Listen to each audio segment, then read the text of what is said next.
lead lives that are filled with dignity and humanity. And that to means your, being to able your way to, of thinking, that happens when more black babies are aborted.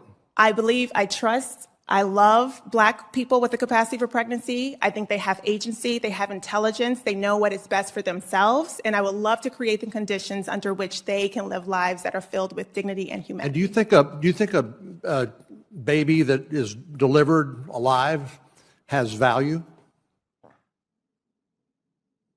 Yes.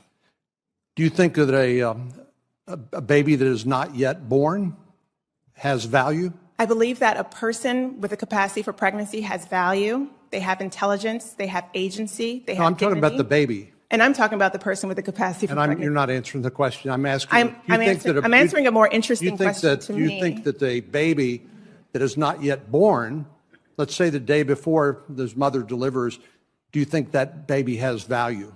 I think that the person with the capacity for pregnancy has value, and they should have the ability to control what happens to their lives. Well, and I just note you refuse to answer the question.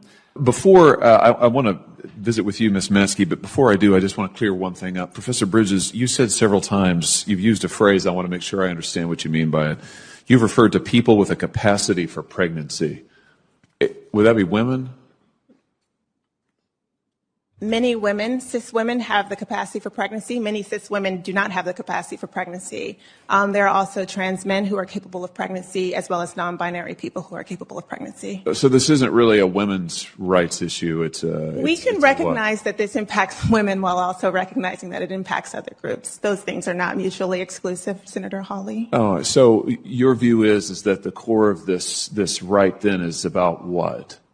So I want to recognize that your line of questioning is transphobic, and it opens up trans people to violence by not recognizing that. Wow, you're saying that I'm opening up people to violence by asking whether or not women are the folks who can have pregnancies? So I want to note that 1 out of 5 transgender persons have attempted suicide.